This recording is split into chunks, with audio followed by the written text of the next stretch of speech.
That's a creepy baby! Your baby's ugly, motherfucker! Hey, someone get their ugly baby.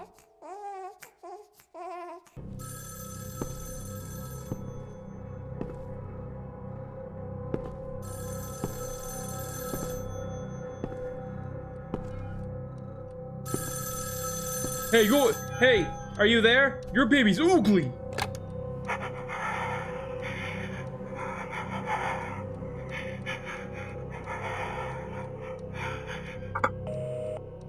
Good talk.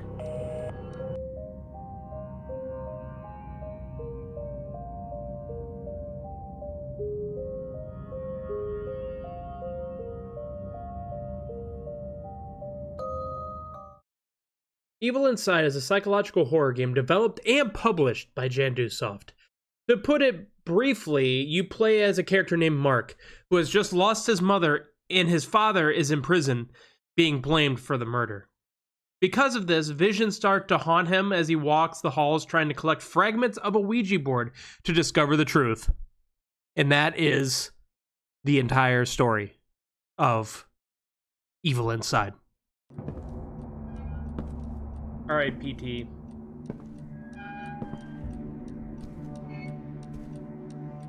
I just want, like, they move some doors around and they have like a kitchen area and stuff like that, but this initial hallway here is literally, I feel like they just ripped it from PT. If I go through this door and it's a loop, you know, this looks like a basement though. There's darkness. Guys.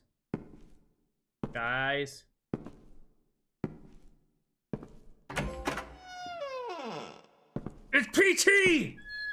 It is PT, damn it! So the story of Evil Inside isn't very good. The first thing you'll notice is the game is almost a complete ripoff of PT, but done poorly. Like, it's not even like a well-done ripoff of PT, which I would have accepted. It was like a poorly, badly done ripoff of PT. PT had the atmosphere and legit creep to it, while this game just tried to be a copy of it and failed in almost every aspect. In my opinion, in regards to PT was kind of an inspirational game for that genre.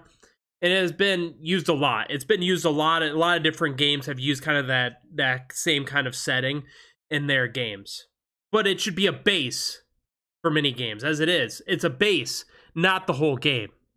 Developers should take the base from that and build off of it, not just make a rip-off of the game with just uncreative ideas and release it as their own and call it their own game and add some bullshit story, put some bullshit listing on Steam, make it look like it's so deep when it's really not. And yes, the game is only $13, $12.99 American dollars. But at that price, I still expect more than a poorly done ripoff of a much better IP. This game also pulls blatant inspiration from other movies and games that you will notice immediately as you play through it, even though you just shouldn't fucking play it. Also, while you collect Ouija board pieces, a quote-unquote spiritual board, it doesn't seem like the Ouija board actually plays a factor, like at all. Do you collect them to try to talk to your dead mother, which would make a lot of fucking sense? Nope, you collect them only because the game says you must fucking collect them. You don't really collect them for a purpose other than you collect them so the game will end. Beyond that, the story is just very simple and in some ways beyond stupid. You never really get full answers outside a few sentences, and on top of that, the ending is just very stupid and takes what is already a bad game in my opinion and ends it on an even worse note. So at the beginning of the game, there was potential there, even though you could see blatantly, like you blatantly could see it's a ripoff of PT. Like the moment I walked into the hallway, it's just like, yeah. But the moment I started the game, the atmosphere was okay. But after that, the atmosphere just kind of dissipated. And the game just kind of turned into a random picture pop-up with screams for a cheap jump scare, which these cheap games that try to make copies of other IPs will do that. They'll just be like, here's a jump scare, that's scary, right? And a lot of people fall for that. A lot of people will be like, oh, that's a fantastic game, I was scared. You got to do more than just jump scares. Jump scares are fine, but you have to do more than that. You can't just do random pop-up jump scares and think it's gonna get you, because eventually it's just kind of expecting. You're just like, come on, let's get to the end of this. You're pictures aren't fucking scaring me anymore. And at that point, you're just wandering around the hallways waiting for the game to fucking end.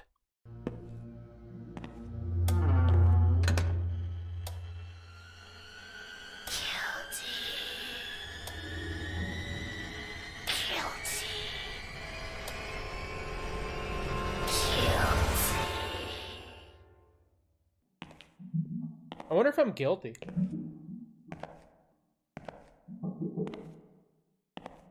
Am I walking into a wall, or am I... Ah!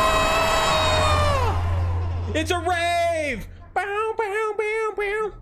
The puzzles you do throughout the game aren't even that interesting. You find items, sometimes walk up and down the hallway waiting for the door at the end of the hallway or upstairs to fucking open.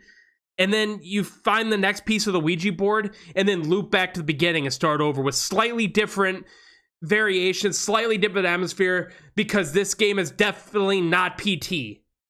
Some consumers see those graphics in the game, and like those PT style graphics, and they see like that makes them want to play the game. Like they look at it on Steam, they see the trailer, like, oh, this could be good, and they want to play it. But what they're left with is a poorly done ripoff with bad puzzles, bad story, bad jump scares, and bad ghost/demon designs.